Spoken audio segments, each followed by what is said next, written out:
Gotta love it. Oh boy. All right, so next up we got a little sports talk. We're gonna talk about Eric Bieniemy. So Eric Bieniemy is the subject of sports talk radio every NFL offseason because year after year, this guy does not get a head coaching job, which allows sports pundits to get on television and the radio and podcasts and talk about how racist the NFL still is. That's right. Yeah. So, and this offseason is no exception. So Stephen A went off about this.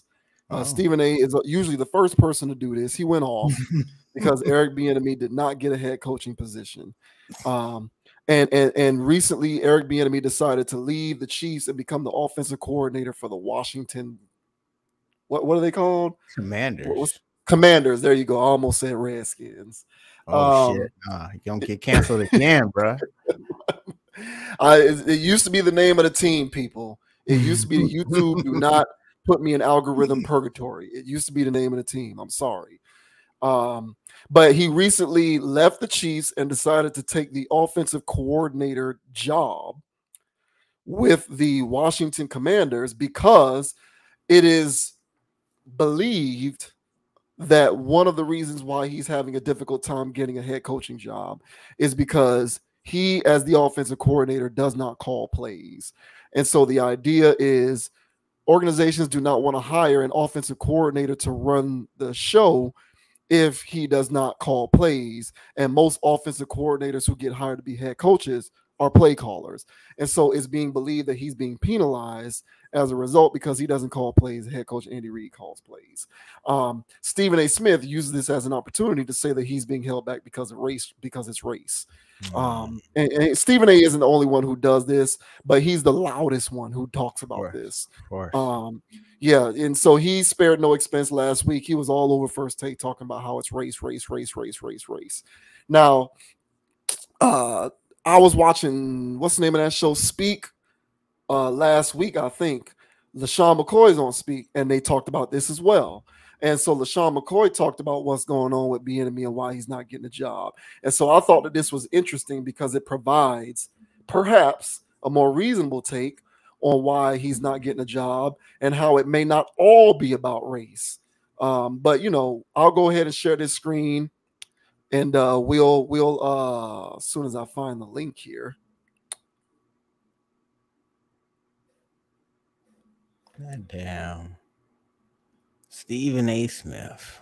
Yeah, here it is. Always fueling the flames. Yeah, Stephen A. fandom flames. So this is what LeSean McCoy had to say about this situation on Speak. And I'm not going to play the video because I will most certainly be hit with copyright because that's a Fox Sports thing. But this was sort of a report of that episode of Speak from NBC Sports. So it says, I'm rooting for Eric Bieniemy, but he had nothing to do with the Chiefs' passing game. LeSean McCoy spent the 2019 season in Kansas City playing for head coach Andy Reid and offensive coordinator Eric Bieniemy. And McCoy says Reid was the reason for the Chiefs' offensive success. Asked about Bieniemy moving on to become offensive coordinator of the Commanders, McCoy said on FS1 that Bieniemy was riding Reid's coattails in Kansas City. Quote, what's his value? What makes him a good offensive coordinator? The problem is a lot of these people that go on social media, he should be the guy for the job. They haven't played there, McCoy said. I've been in the rooms where he's coaching and he has nothing to do with the pass game at all. When the plays are designed, that's Andy Reid. When you talk about offensive coordinators, I can tell you what makes Brian Daboll with the Giants a very good coordinator. I can tell you about Andy Reid or Doug Peterson, but Eric Bieniemy, what makes him good? When we watch the film of practices and we correct the wide receivers, the running backs, the quarterbacks, he doesn't talk in there. Andy Reid talks in there. Nonetheless, McCoy said he's hoping Bieniemy succeeds in Washington. I'm rooting for him because he's a black coach, and I love to see black coaches win. Also, he's a running backs coach, and running backs coaches never get a chance to be offensive coordinator, McCoy said. Quote, so I want him to do well, but if I have to do my job and be honest, my thing is, where is the value at? The good news for Bieniemy is he now has an opportunity to prove his doubters wrong. In Washington, he'll be coaching under a defensive-minded head coach, Ron Rivera, and coaching a team that has been struggling for years to find its franchise quarterback. If Bieniemy gets the passing game going in Washington, that should put doubts to bed. So there you go there. I was actually watching that episode of Speak when McCoy was saying that. And, personally, I'm inclined to agree with that.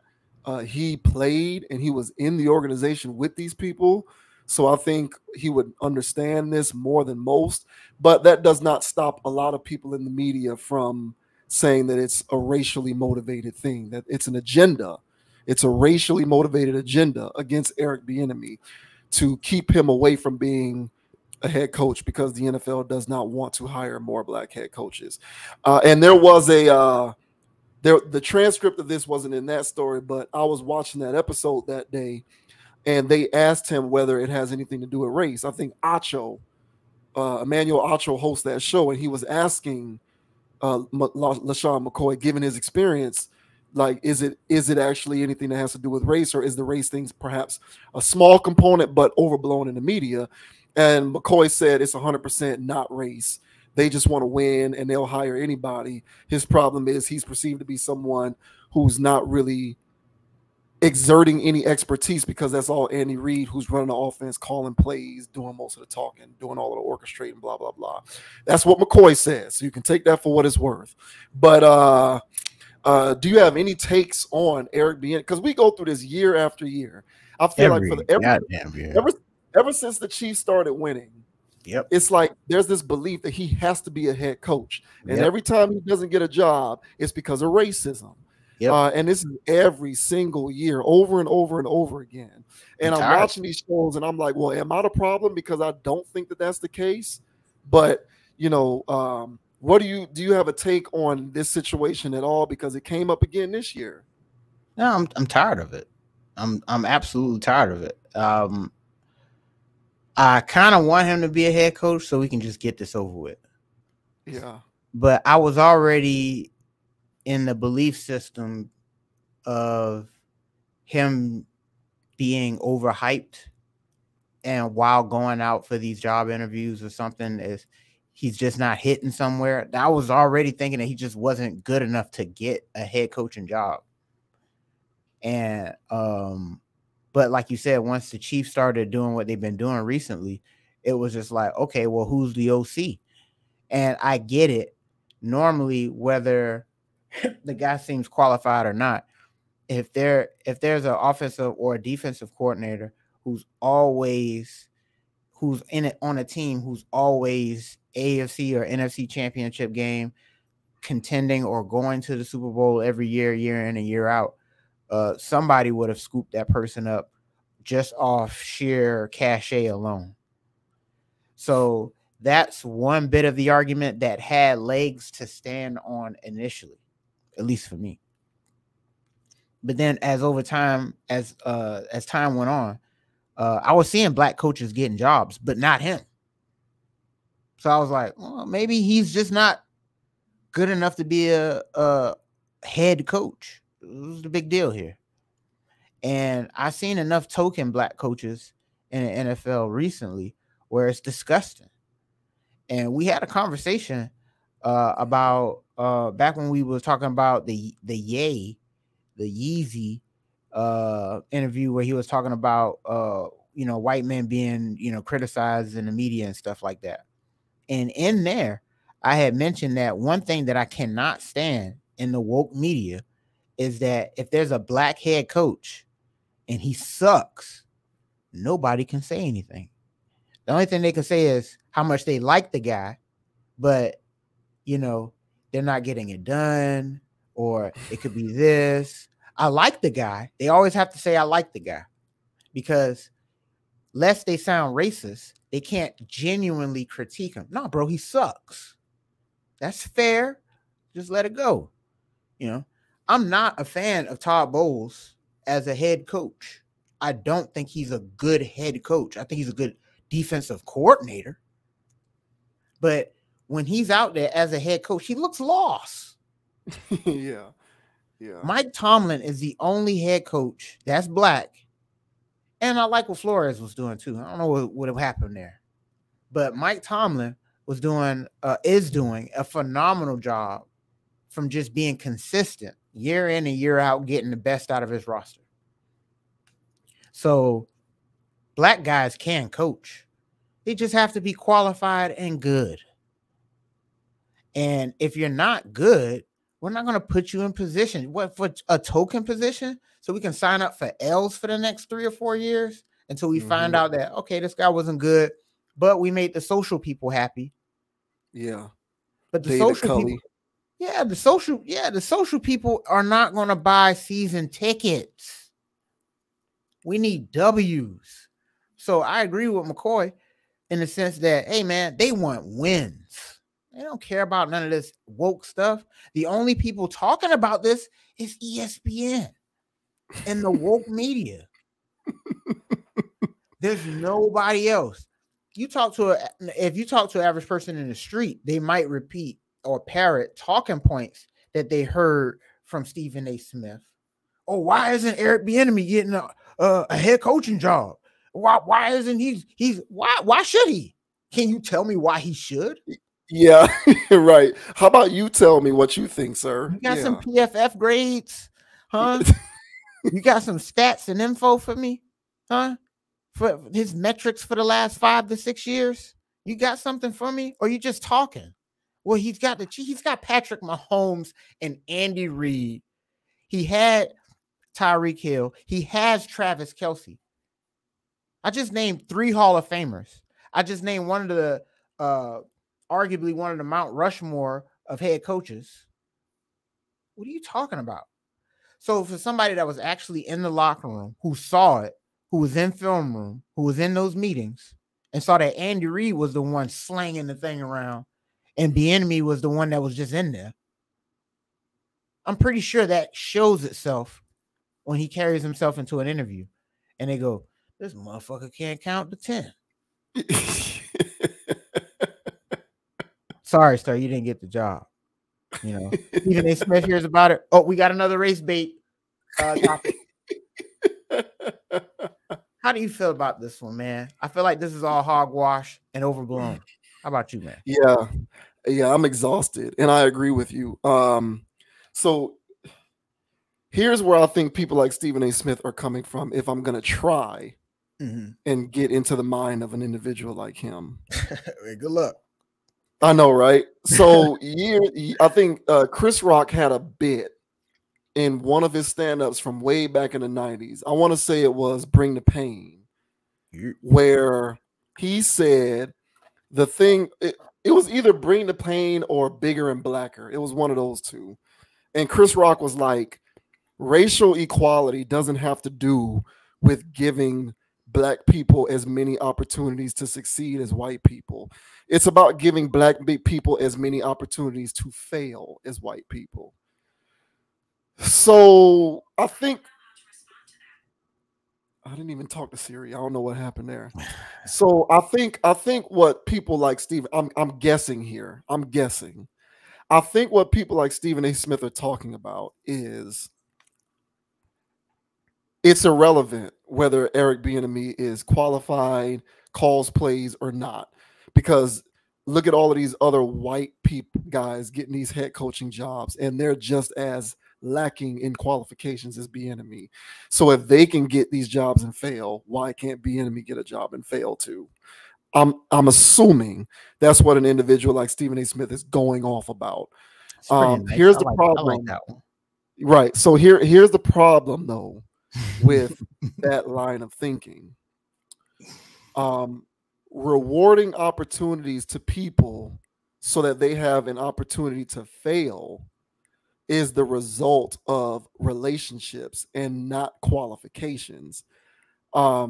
If you are an individual who is going to hire somebody for a job and there is a somewhat reasonable expectation that the result can be failure, and you're hiring this individual anyway, you're doing it because there is an efficacy there.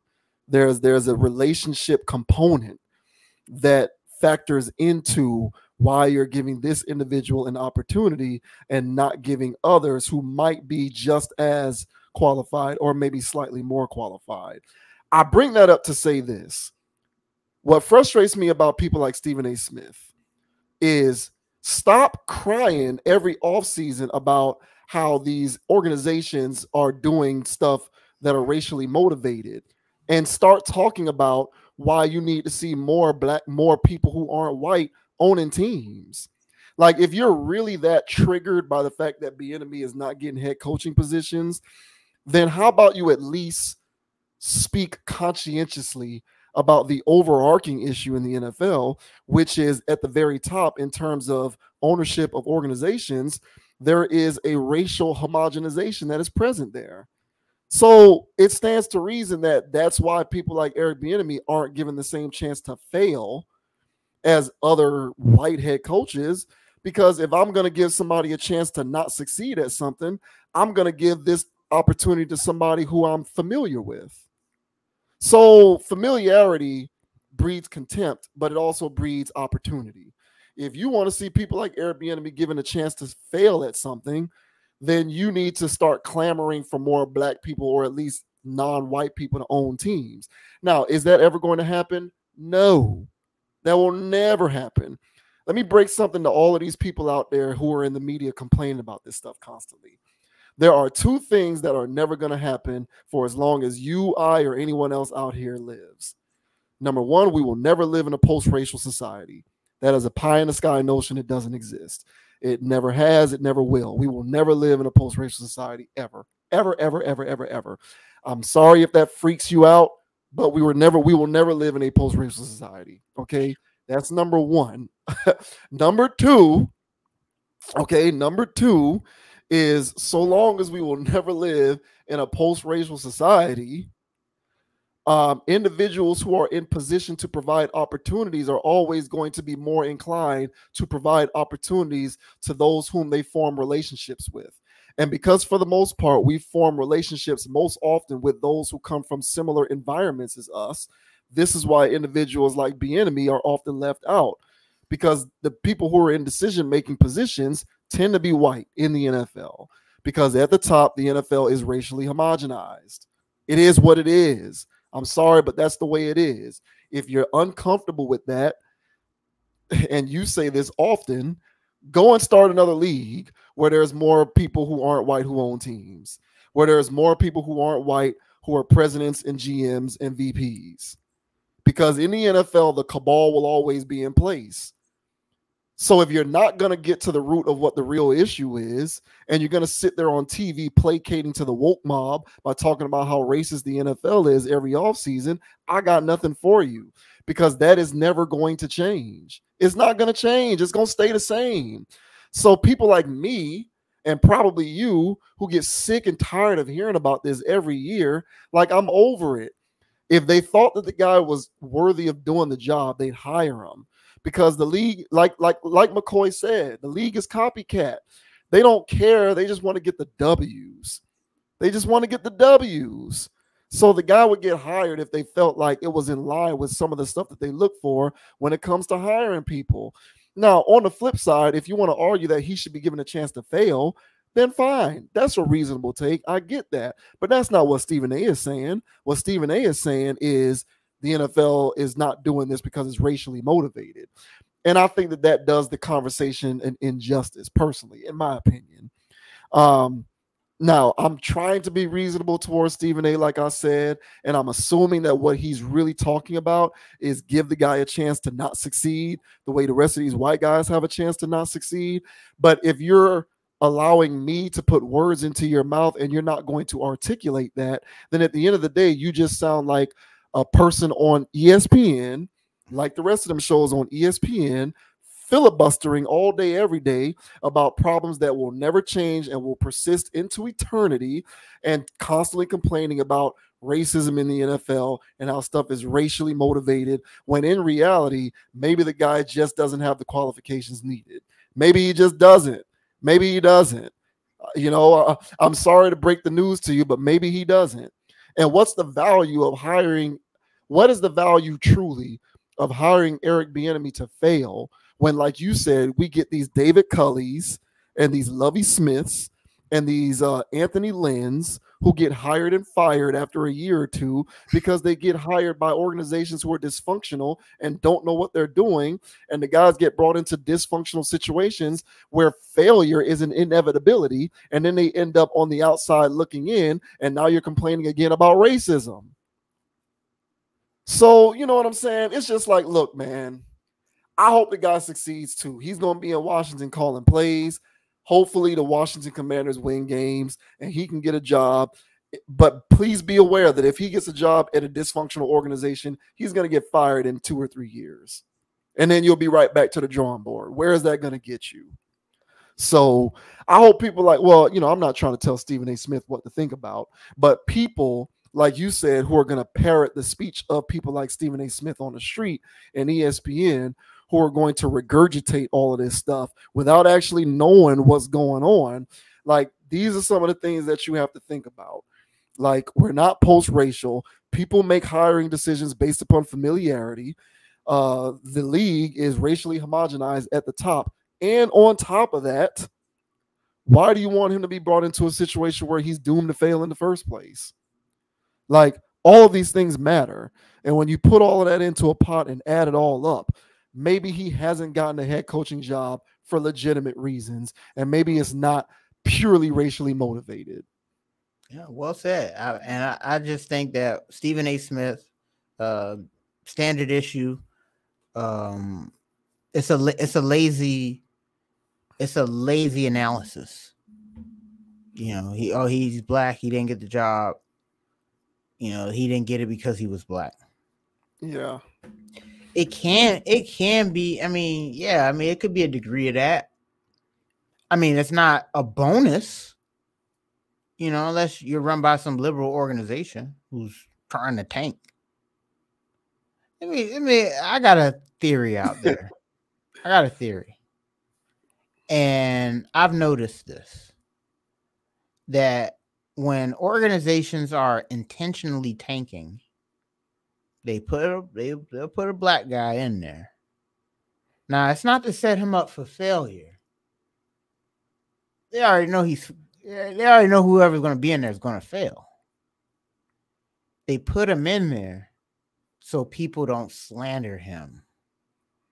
You can't talk about him. You have to like him. He can't suck. He can't be an idiot. So y'all go 2 and whatever. You know, y'all go 2 and 15. But nobody can really say anything about the coach because you don't want to be a racist, do you? So the same thing goes when they fire a coach and then they put an interim coach in, they'll pick a black person. It's a good pawn to put in there. It's like when certain things now they're in organizations, not in sports per se, but in organizations, they'll put a woman in certain positions. So, hey, what you gonna say about her? Huh? Are you was a misogynist? They'll double down. They'll put a black woman in there. Now she's black and a woman. God damn. And just like how they did with the Supreme Court Justice lady, all right? She's a black woman. I don't know if she's interracial marriage. She's the whole gambit. It doesn't matter. It doesn't matter if she doesn't know policy or whatever. She's a good person that you can't criticize. Because if you say one thing about her, or you don't like her because she's married to a white man, or you don't like her because she's black, you don't like her because she has locks, oh, you don't like her because she's strong. It's a good little, it's a defense thing. And they put these bots in these positions just so they can absorb all the tension and hate. Now, this isn't for all scenarios, but this is for scenarios where there's clearly nothing happening. And there clearly will be nothing to happen. They just hired D'Amico Ryan in Houston for the Texans.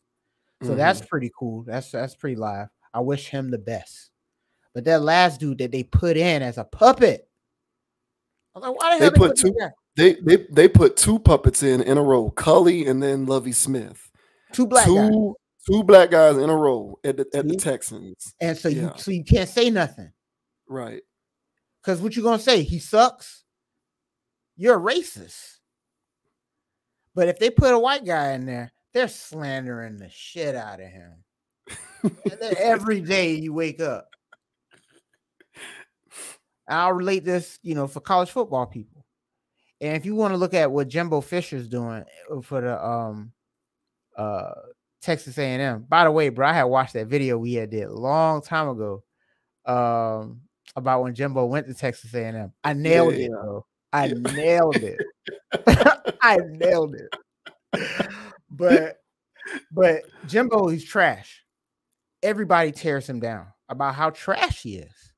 If Jimbo was black, these are not the same videos, not with the same tone. So my thing is that for the wokeness is so pervasive in mainstream media and everything like that, that a situation like this has to come up every year. And I'm sick of it, honestly. Mm-hmm. I feel like this has been going on for the last 5-6 seasons. He might not even been offensive coordinator that long, but I feel like I've been hearing his name. Bieniemy. It's every off season. It's every off season. I'm like, okay, Bieniemy was good, and I see him, and there's no knock on the guy. There's no knock, but he doesn't look like. He looks like he played running back. Oh, Mario, what you mean by that? Listen, it looks like he took a lot of hits across the head. It looks like he's just a running backs coach. And I feel like they propped him up as OC in Kansas City as just a figurehead. And yes, Andy Reid's show. Did he pick up some stuff through osmosis? Yeah, I'm sure he did. But the genius of that offense, everybody knows it is Andy Reid. Mm-hmm. And Bieniemy there is just a maintenance man. And a guy that stand there and look good with a damn laminated board. So, hey, man, I think it's trash. I genuinely believe that he's not qualified. Big whoop. I don't think he's good enough, because they will hire, like, you get so many points for hiring a black coach. If he's black and competent, that's a double whammy. That's a double W. Yeah. So why wouldn't you do that if he's, whatever? I really don't think I think when he gets into these interviews, it has nothing to do about articulation. It has everything to do about his capability of leading a locker room of men. And if he can't do that, then he's not getting the job. Mm-hmm. So don't feel bad about it. He got the OC job over there. They're setting him up. The media is setting him up. He didn't ask for all of this. Now, if he gets a head coaching job and then he bombs, then what? So I don't like it, man. He can't win. He can't win in this. I can see if he was around here kicking up the dust. Hey, man, he's going around on qualifying. Interviewing. And if he's not qualified, then that is what that is. But I don't hear him saying anything. Yeah, he's not. He's definitely not doing what Brian Flores did. They fired Brian Flores, and he immediately went fire and brimstone on the Dolphins and the league. He's suing everybody. Brian Flores said, "I don't give a damn. I'm suing everybody because I know what I know what I'm doing." Yeah. And honestly, Brian Flores to me is looking vindicated in that situation because he did not want Tua. He didn't like Tua. And Tua's a nice kid, but he's brittle as hell. And Brian Flores was like, I don't think this is the guy. And there was some other stuff going on. And the Tua thing, well, he was overruled with the Tua thing. And then there's some other weird stuff with Tom Brady and Sean Payton.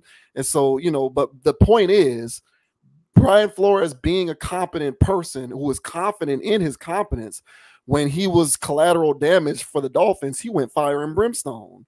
And, Bieniemy, you know, he's not that he needs to go fire and brimstone, but I don't necessarily see him publicly talking about how he's being overlooked for opportunities. I agree. You know, and I think that there's a reason for that. It's just this, you know, this mainstream media, you have to consume this stuff in reasonable doses. And when you see, once you've gotten to the third or fourth show throughout the day where they're talking about Eric Bieniemy and race and race, just turn the station and go somewhere else. I agree with McCoy. I think McCoy is right. He was in the damn locker room, so why wouldn't he know? He was on the offense. He's a running back. He said this. So who are we to discredit what he's saying? But people will do it because they just want to be able to fit the narrative that it has to be about race, because there's this insatiable desire to make stuff about race. And I don't really think it is. I just think that he's just not getting it just because.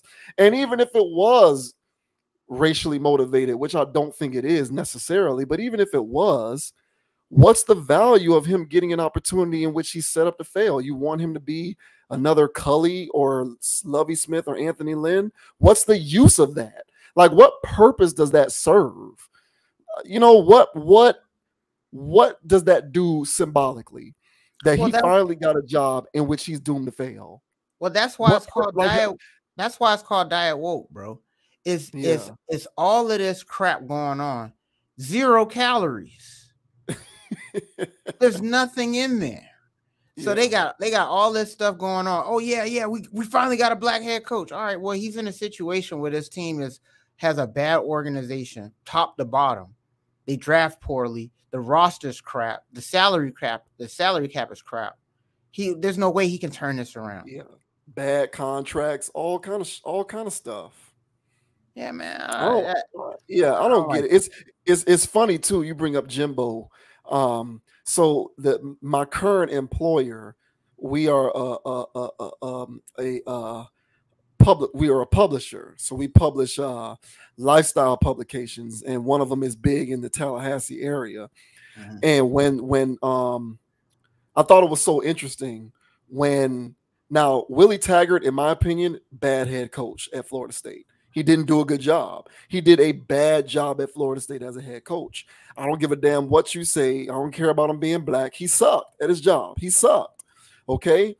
And he got fired.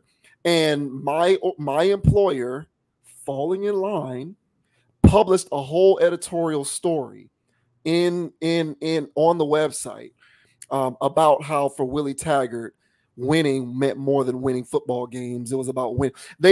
We published this story that painted him in this positive light as a victim of a corrupt system because he was a black coach for Florida State.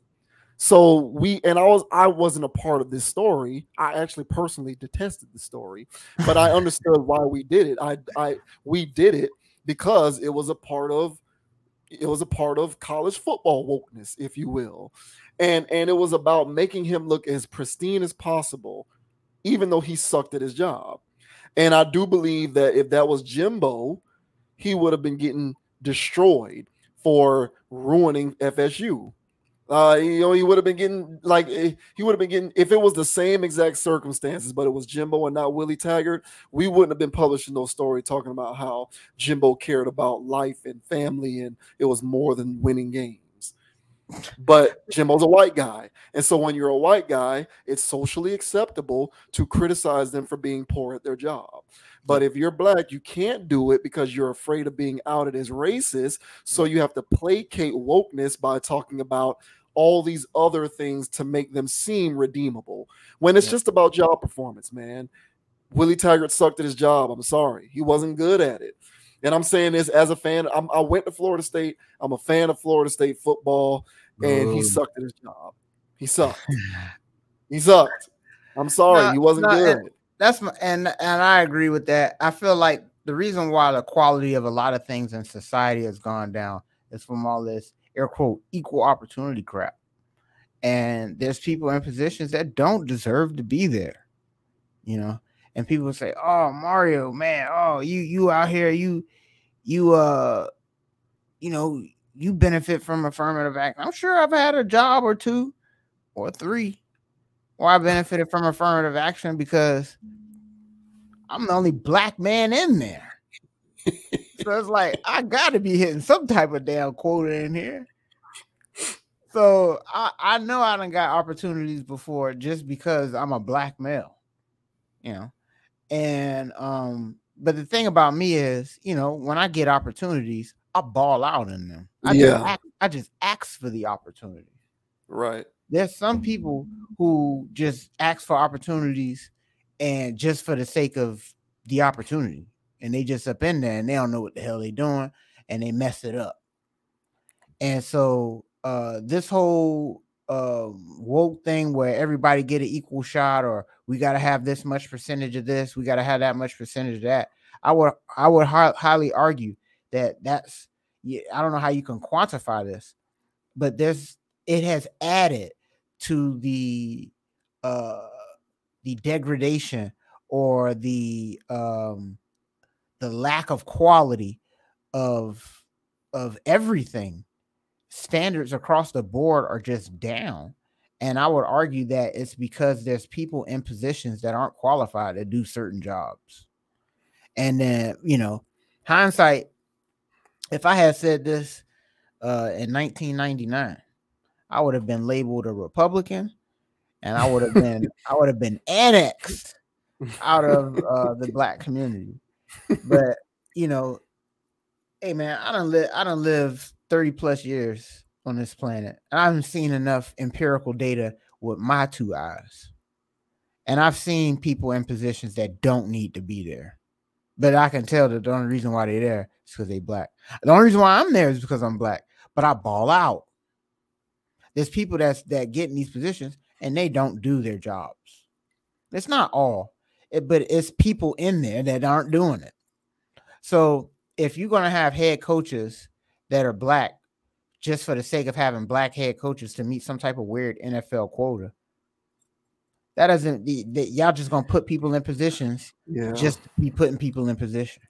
Yeah. So I'm not saying that there aren't black guys that can't be head coaches, that aren't qualified to be head coaches, that if you take a black guy right now somewhere who's coaching wherever, you throw him in the NFL and he can go on a, Belichick type run. I'm not saying that that's not possible, and I'm not saying that, through some type of networking or whatever, type of thing, that guy's not somehow marginalized. But at the same time, eventually I do feel like the cream rises to the top in industries like the NFL, the NBA, and stuff like that, where winning is at a premium because winning means money, revenue, ticket sales, all that good stuff. Right. So, and so in these situations, nah, man, I agree with Shady. I don't think he was qualified. I just don't think so. And came from a black man. So go figure. So now what people we're just gonna call him a sellout, right? It is what it is, man. I just I can halfway understand people who say black, let's not extrapolate it to the rest of life. Let's just keep it strictly within like NFL. Mm-hmm. I can understand where it's reasonable if people say black people need to be given just as much of a chance to fail as white people. To me, I can understand where they're coming from with that, because at that point you're saying equal shot. If white guy is going to get this chance here, black guy should get this chance there. If white guy is unqualified and black guy is unqualified, then there should be some equitability there in terms of access to opportunity if we're dealing with the same level of qualifications. And I can somewhat get that. I honestly can. But in my opinion, what purpose does that serve? Like, I personally, and this is just my personal opinion, and I'm going to leave it here, I don't see what purpose that serves, because what is the value of giving a black person an opportunity to fail if they're going to be fail and out of that opportunity anyway? So what, we got the chance to feel good for a certain period of time while he was there? Like, that shouldn't be the end goal. But I feel like for a lot of these people who preach this rhetoric, that's what it's about, is give everybody equal chance to fail.